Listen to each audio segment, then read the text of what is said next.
మన గ్రామాల్లో మిగిలి మరి దుర్గానకండ కార్యక్రమం సార్ అక్కడ ఏ గారు అటెండ్ అవుతున్నాడు ఈ గారు కూడా జఫర్గఢ్ మండల కేంద్రంలో జఫర్గఢ్ మండలానికి చెందిన వివిధ గ్రామాల కళ్యాణ లక్ష్మి షాదీ ముబారక్ లబ్ధిదారులకు అదేవిధంగా సిఎంఆర్ఎఫ్ లబ్ధిదారులకు చెక్కులను అందజేస్తున్న సందర్భంగా ఏర్పాటు చేసుకున్న ఈ సమావేశానికి అధ్యక్షత వహిస్తున్న మన తహసీల్దార్ గారు, మన ఎంపీడీఓ గారు, వేదికపై ఉన్న గౌరవ సర్పంచులందరికీ, లబ్ధిదారులకు, సోదరులకు, సోదరీమణులకు, మీడియా మిత్రులకు అందరికీ పేరు పేరున నా హృదయపూర్వక నమస్కారాలు తెలియజేసుకుంటున్నాను. ప్రధానంగా వేదిక పైన అన్ని గ్రామాలకు సంబంధించిన దాదాపుగా అన్ని గ్రామాలకు సంబంధించిన సర్పంచ్ ఉన్నట్టున్నారు. వారి గురించి ప్రత్యేకంగా ఒక విషయం చెప్పాలనుకుంటున్నాను. తెలంగాణ ప్రభుత్వం అత్యంత ప్రతిష్టాత్మకంగా దేశంలో ఎక్కడ లేని విధంగా దాదాపు 22,500 కోట్ల రూపాయల ఖర్చుతో 4,50,000 ఇందిరమ్మ ఇళ్ల నిర్మాణాన్ని చేపట్టడం జరిగింది. అందులో మన నియోజకవర్గానికి 3,500 ఇళ్లు మంజూరైన 175 కోట్ల రూపాయలు మనకు మన నియోజకవర్గంలో ఖర్చు చేయబోతున్నారు. అయితే మనం ఇందిరమ్మ ఇళ్ల నిర్మాణము లబ్ధిదారుల ఎంపిక చేసి చాలా రోజులైంది. చాలా మంది చాలా చురుకుగా ఇళ్ల నిర్మాణాన్ని చేసుకుంటున్నారు. ప్రభుత్వం అందించిన ఆర్థిక సాయంతో పాటు వాళ్ళు స్వయంగా కూడా అప్పు చేసి కొన్ని డబ్బులు కలుపుకొని ఇల్లు మంచిగా కట్టుకునే ప్రయత్నం చేస్తున్నారు. అనేక సంవత్సరాలుగా సొంత ఇల్లు లేని వాళ్ళు ఈ ఇందిరమ్మ ఇళ్ల పథకాన్ని సద్వినియోగం చేసుకోవడానికి ముందుకు వస్తున్న క్రమంలో సర్పంచులు, అధికారులు సమన్వయంతో పనిచేసి ఇళ్ల నిర్మాణాన్ని వేగవంతం చేయాలని చెప్పి నేను కోరుతున్నాను. నేను మొన్న జనగామలో కలెక్టర్ గారి సమక్షంలో మన ఇళ్ల నిర్మాణానికి సంబంధించిన హౌసింగ్ ఇంజనీర్లందరినీ పిలిచి ఒక సమీక్ష పెట్టాను. ఆ సమీక్షలో వాళ్ళందరికీ కూడా ఒక వారం రోజుల పాటు అన్ని గ్రామాలు తిరగాలి, సర్పంచ్కి సమాచారం ఇచ్చి లబ్ధిదారులందరితో సమావేశం పెట్టి లబ్ధిదారులు ఎదుర్కొంటున్న సమస్యలు ఏమైనా ఉంటే తెలుసుకొని, ఒకవేళ బిల్లులు రాకపోయినా, ఇసుక విషయంలో ఏమైనా ఇబ్బందులు ఉన్నా తెలుసుకొని వాటిని పరిష్కరించే విధంగా ప్రయత్నం చేయాలని. రెండవది, ₹1,00,000 పెట్టుబడి కూడా ప్రారంభంలో చేయలేని వారు ఉంటే వాళ్లకు మహిళా సంఘాల ద్వారా కానీ బ్యాంకింగ్ ద్వారా కానీ ₹1,00,000 ఆర్థిక సాయం కూడా ఇప్పించాలని చెప్పి నేను ఎంపీడీఓలను అదేవిధంగా హౌసింగ్ అధికారులను కోరడం జరిగింది. నేను సర్పంచులకు చెప్పేది ఏంటంటే, దయచేసి మే 31, 2026 లోపల మీ గ్రామంలో మంజూరైన ఇందిరమ్మ ఇళ్ల నిర్మాణాన్ని పూర్తి చేయాలి. అంటే ఇంకా మనకు ఈ ఏప్రిల్, మే దాదాపు 50 రోజుల సమయం ఉంది. ఈ 50 రోజుల సమయంలో మీరు లబ్ధిదారులకు 1-2 సార్లు కలిసి వాళ్ళతో మాట్లాడి వాళ్ళని ఇళ్ల నిర్మాణం పూర్తి చేసుకునే విధంగా ప్రయత్నం చేయాలి. మే 31 లోపల చినుకులు పడకముందే, వర్షాకాలం ప్రారంభం కాకముందే గృహ ప్రవేశాలు జరగాలి. ప్రతి గృహ ప్రవేశానికి ఎమ్మెల్యే కానీ ఇంకెవరైనా అధికారులు రాలేకపోవచ్చు. స్థానికంగా ఉన్న సర్పంచ్ గారే లబ్ధిదారులతో కలిసి గ్రామాల్లో గృహ ప్రవేశాలు కూడా చేయాలి అని చెప్పి నేను ఈ సందర్భంగా తెలియజేస్తున్నా. ఇది అత్యంత ప్రతిష్టాత్మకంగా తీసుకున్న కార్యక్రమం. చాలా గ్రామాలలో ఇందిరమ్మ ఇల్లు కావాలని అడిగారు, ఇచ్చాము. కానీ కొన్ని గ్రామాల్లో ఇంకా 1-2 మార్కౌట్ కూడా తీసుకోలేదు. కొన్ని గ్రామాలలో మార్కౌట్ తీసుకున్నారు కానీ ఇంకా ఇల్లు ప్రారంభం కాలేదు. కాబట్టి ఈ వారం రోజులలో గ్రామాల పర్యటన సందర్భంగా ఒకవేళ మార్కౌట్ తీసుకోకుండా మార్కౌట్ తీసుకొని పనులు ప్రారంభించకుండా వాటిని క్యాన్సిల్ చేసి అదే గ్రామంలో అర్హులైన వాళ్ళకి ఇస్తామనే విషయాన్ని కూడా స్పష్టంగా లబ్ధిదారులకు చెప్పాలి. మీరు ఉపయోగించుకుంటలేరు, వేరే వాళ్ళకన్నా అది ఉపయోగపడే విధంగా చర్యలు తీసుకోవాలని చెప్పి ఏ గ్రామంలో 2-3 మిగులుతాయో ఆ గ్రామంలోనే ఇస్తాం, వేరే కంపెనీకి ట్రాన్స్ఫర్ చేయం.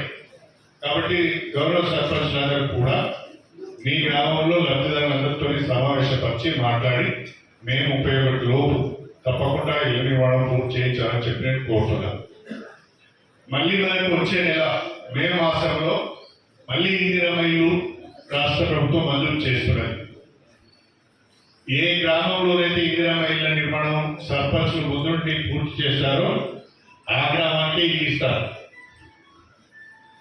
మీకు ఇది ఛాలెంజ్. నేను అడిగిన నేను కూడా సర్పంచ్ అయినా ఏడేసుకుని తిరిగితే కలవదు, పని చేయాలి. నేను ఎట్లా కష్టపడుతున్నానో వేస్తే నియోజకవర్గంలో ఉంటారా, మీరు కూడా అట్లా కష్టపడాలి. మీరు ఇళ్ల నిర్మాణం పూర్తి చేయకపోతే మీకు ఇల్లు రావు ఇవ్వను. కాబట్టి సర్పంచ్ల పైన భారం ఉన్నది. మీకేమైనా ఇబ్బంది అయితే అధికారులకు చెప్పండి.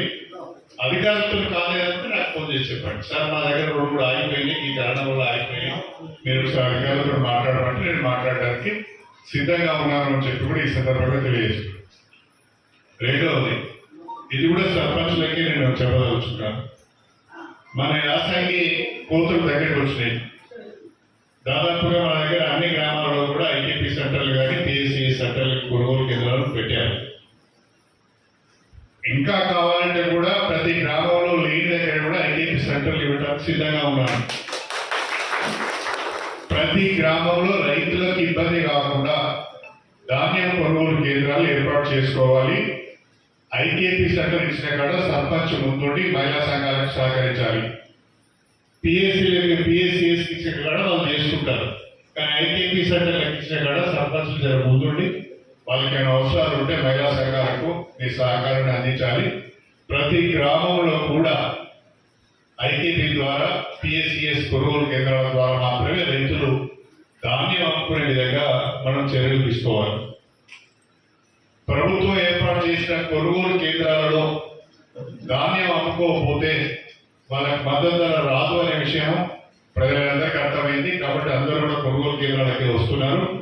ఆ కొనుగోలు కేంద్రాలు కూడా మీ గ్రామంలో ఉడిపోతలు ఎప్పుడు ప్రారంభమవుతాయో ప్రారంభమైన 2-3 రోజుల్లోనే ఐటీపీ సెంటర్ మీరే స్టార్ట్ చేయండి, నేను రాను. మీరు మీ మహిళా సంఘాల్లో ఐటీపీ సెంటర్లను కల్లాల దగ్గర మంచిగా కొబ్బరికాయ కొట్టి మీరే ఐటీపీ సెంటర్లను కూడా ప్రారంభించుకోండి. మీరైతే ఇక్కడికైనా 1-2 దిక్కులకు నేను వస్తా కానీ అన్ని గ్రామాలకు రాలేదు మీరు. కాబట్టి ఈ పని కూడా సర్పంచ్లే చేయాలని చెప్పి నేను ప్రత్యేకంగా కోరుతున్నా. మూడవది, వ్యవసాయ శాఖ వారు వ్యవసాయ యాంత్రీకరణ కొరకు 50% సబ్సిడీ పైన యంత్రాలు ఇస్తున్నారు. ట్రాక్టర్లు కావచ్చు, హార్వెస్టర్లు కావచ్చు, రోటివేటర్స్ కావచ్చు, బేలర్స్ కావచ్చు, డ్రోన్స్ కావచ్చు, ఇట్లా వ్యవసాయ శాఖ వాళ్ళు ఇస్తున్నారు. ఎవరైతే రైతులు 50%, ఉదాహరణకు ఒక బేలర్ ఉంది, బేలర్ ధర 3,20,000. బేలర్ అంటే గడ్డి కట్టేది, గడ్డి చుట్టి కట్టలు కట్టేది, దాని ధర 3,20,000.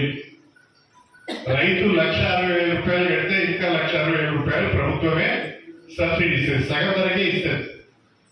ఇది మనం రైతులకు చెప్పి ఎవరైనా ఉత్సాహంగా కొనుక్కునే శక్తి ఉన్న రైతులకు చెప్పి వాళ్ళు కొనుగోలు చేస్తే ఊరిలో ఒక రోటివేటర్లో ఒక బేలర్ ఉన్నా ఆ ఊరికి సరిపోతుంది, హార్వెస్టర్ ఒక ఊరికి ఒకటి ఉన్నా కూడా సరిపోతుంది. అట్లా మీరు రైతులను కూడా ప్రోత్సహించి ఎవరైనా రైతులు ముందుకు వచ్చి కొనుగోలు చేయాలనుకుంటే అక్కడ వ్యవసాయ శాఖ అధికారులతో మాట్లాడి 50% వీళ్ళు కడితే వెంటనే గవర్నమెంట్ 50% కాంట్రిబ్యూట్ చేసి వ్యవసాయ యాంత్రీకరణ కొరకు, ఫామ్ మెకనైజేషన్ కొరకు మరి యంత్రాలు ఇస్తున్నారు.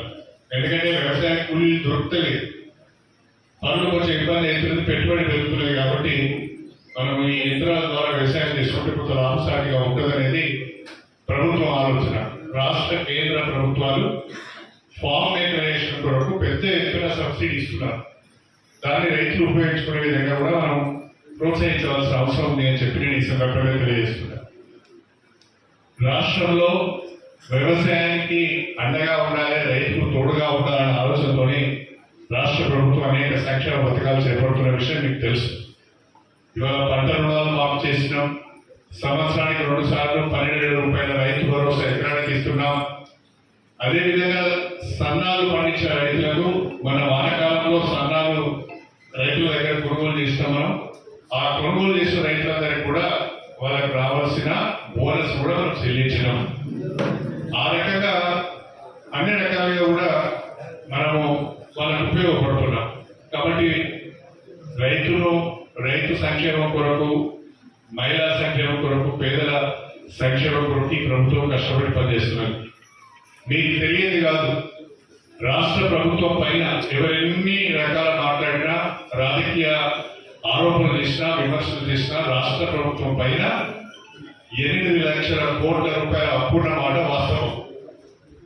అది కేంద్ర ప్రభుత్వ నిబంధనలకు లోబడి తీసుకున్నారా, ప్రత్యేకంగా కార్పొరేషన్ ఏర్పాటు చేసి తీసుకున్నారా, లేదా ఏమైనా బిల్స్ పే చేసేటి పెండింగ్ లో ఉన్నాయా అనేది పక్కన పెడితే మొత్తంగా 8 లక్షల కోట్ల రూపాయల అప్పు ఈరోజు తెలంగాణ ప్రభుత్వం పైన ఉండదు.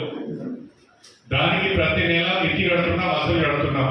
ప్రతి నెల 6,500 కోట్ల నుంచి 7,000 కోట్ల వరకు మనము మితి కట్టడానికి, వాయిదాలు చెల్లించడానికి సరిపోతారు. అంత పెద్ద మొత్తంలో అప్పుని కూడా గత ప్రభుత్వం ప్రవేశపెట్టిన సంక్షేమ పథకాలను కొనసాగిస్తూనే కొత్త సంక్షేమ పథకాలు ప్రవేశపెట్టి అమలు చేస్తున్న చరిత్ర తెలంగాణ ప్రభుత్వాన్ని. ఇవాళ ఆర్టీసీ బస్సులలో మహిళలకు ఉచితంగా ప్రయాణం చేసే అవకాశం కల్పించిన, లేదా గృహ జ్యోతి ద్వారా ప్రతి ఇంటికి 200 యూనిట్ల వరకు ఉచిత కరెంట్ ఇచ్చిన, లేదా పేదవాళ్ళ కడుపు నింపాలనే ఆలోచనతోని ఇంటింటికి సన్నబియ్యాన్ని అందించిన, లేదా ఇందిరమ్మ సొంతింటి కళ నెరవేర్చాలని చెప్పి ఇందిరమ్మ ఇల్లు నిర్మాణం చేపట్టిన, ఇవన్నీ కూడా కొత్తగా మనం ప్రవేశపెట్టిన పథకాలు. అవన్నీ కూడా అమలవుతున్న విషయాన్ని మీ అందరూ దృష్టికి తీసుకొస్తున్నాం. కాబట్టి ఈ రాష్ట్ర ప్రభుత్వం ఏమి చేయడం లేదు, 6 గ్యారెంటీలను అమలు చేయడం లేదని ఇలా లేస్తే ప్రెస్ మీట్లు పెట్టి మాట్లాడే వాళ్ళు చాలా మంది ఉంటారు. అవకాశం ఉన్నప్పుడు అమెరికాలు దోచుకున్నారే తప్ప తెలంగాణ కానీ ప్రజలకు కానీ ఒడబెట్టింది ఏం లేదు. అధికారంలో ఉన్న పెద్దలు వేల కోట్ల రూపాయల ఆస్తులను కూడబెట్టుకున్నారు. 100 ఎకరాల భూములు, వేల కోట్ల రూపాయల ఆస్తులు, బ్రహ్మాండమైన ప్యాలెస్లను కల్పించే ఇల్లు, ఫామ్ హౌజులు విపరీతంగా దోపిడీ చేసి తెలంగాణను దివాలా తీయించారు. అలాంటి మహానుభావులు ఇవాళ చాలా మాటలు మాట్లాడుతున్నారు. దీన్ని గమనించాలని చెప్పి నేను కోరుతున్నాను. అదేవిధంగా ఈరోజు నేను మీ అందరి ఆశీర్వాదంతో ఎమ్మెల్యేగా ఎన్నికైన తర్వాత ఈ 2 సంవత్సరాల 4 మాసాల కాలంలో ప్రతి గ్రామంలో ఏదో ఒక చిన్న పని చేస్తూనే ఉన్నాం. నాకు తెలిసి మన నియోజకవర్గంలో, మన మండలంలో ప్రతి గ్రామంలో, ప్రతి తండాలో కూడా ఇవాళ ఇందిరమ్మ ఇల్లు నిర్మాణం జరుగుతున్నది. ప్రతి ఇంట్లో సన్నబియ్యం నిండున్నారు. ప్రతి ఇంట్లో గృహజ్యోతి ద్వారా 0 బిల్స్ వస్తున్నాయి. ప్రతి మహిళ కూడా ఉచితంగా ఇవాళ ఆర్టీసీ బస్సులలో ప్రయాణం చేస్తున్నది.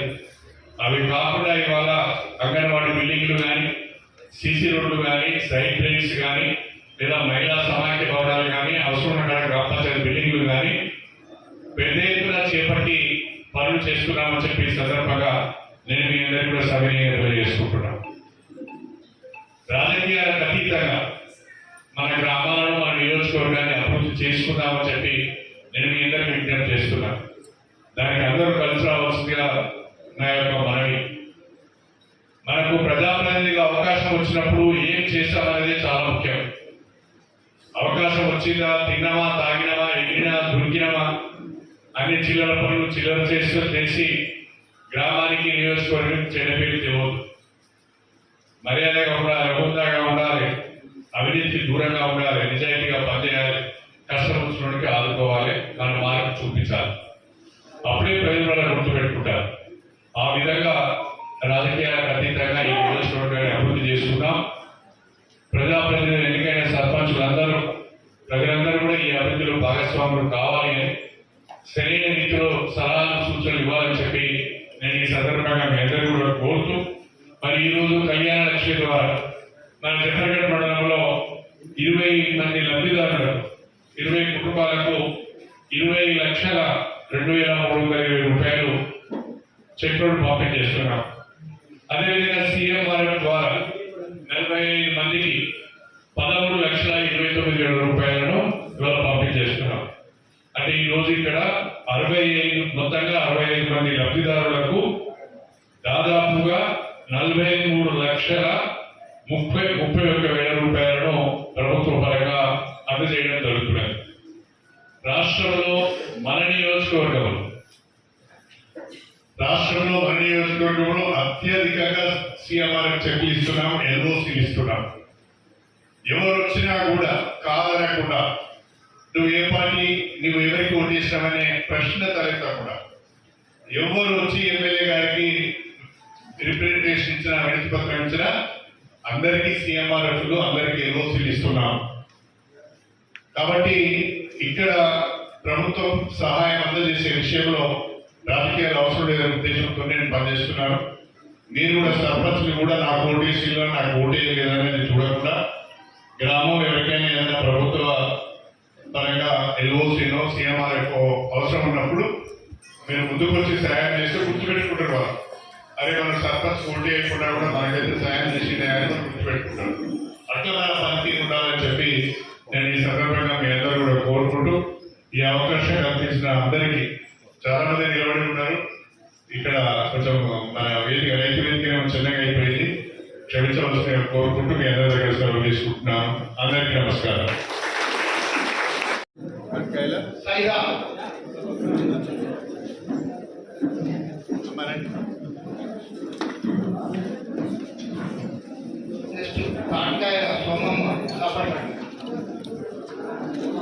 సోమక్క జాఫర్గఢ్,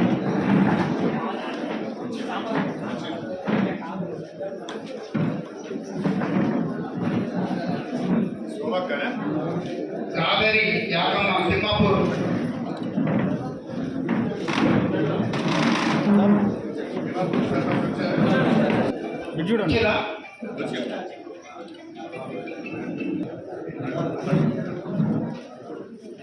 మాదా లలిత తిమ్మాపేట, మమత బాను మసూరి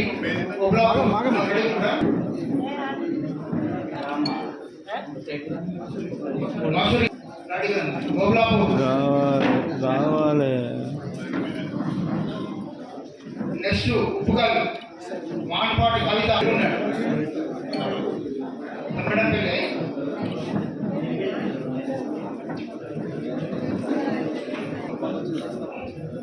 రెడీగా ఉండండి. పెళ్లి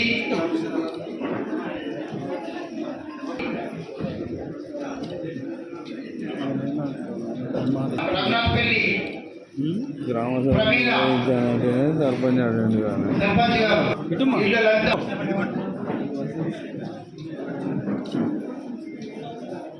కూనూరు కూనూరు కూనూరు ధర్మసు సుకన్య కోనాచలం సర్పంచ్ గారు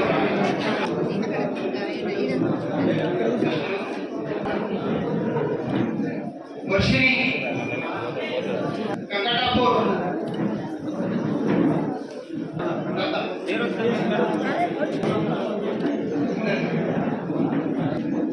జఫర్గఢ్ మండలంలో సీఎం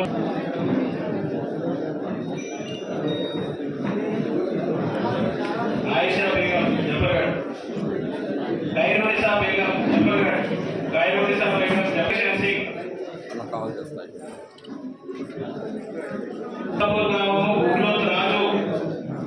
రాజు లేకపోతేనే వస్తాడు. ఉంటే అటే అనంకొండలో ఉన్నట్టు చిన్నపాక రామ ఓబలాపూర్ వాళ్ళకు చిన్నపాక రామ బానోత్ కమిటీ ఓబలాపూర్ బానోత్ కమిటీ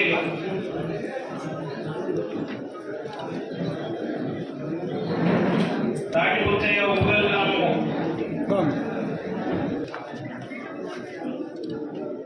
బియ్యమని కూనూరు పుట్రెడ్డి ఉమా గుణాచల గ్రామం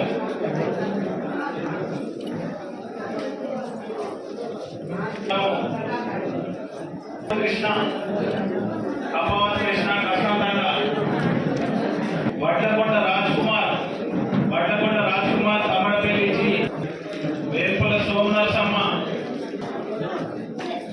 కల్పని తీగారి సాగరిక గోరంట్ల అశోక్ తిమ్మపేట గ్రామం మంద ఉపేంద్ర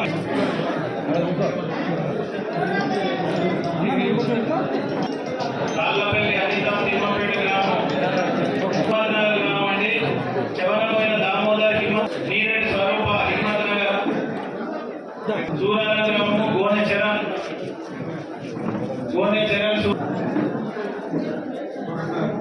గ్రామము గుగులోతు మంతి గ్రామము పూక్యా మాధురి ఎడ్జుడు పూక్యా సత్తమ్మ తదుపరి తమ్మడపల్లి 5 గ్రామం నల్లపల్లి కొమరయ్య తిడుగు గ్రామము తలకోటపల్లి గ్రామము కుంటా చేరాలు మొహమ్మద్ అలీఫా కేరా పంకూస్ వెంకటాపూర్ గ్రామము పిండి మల్లయ్య ఠాకూర్ రాధాకిషన్ సింగ్ జబర్గఢ్ బానోత్ తమిళి ఓబులాపూర్ చూడండి తీసుకోమ్మా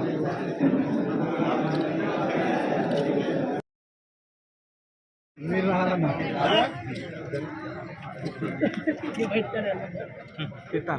చెట్లు పట్టుకోండి.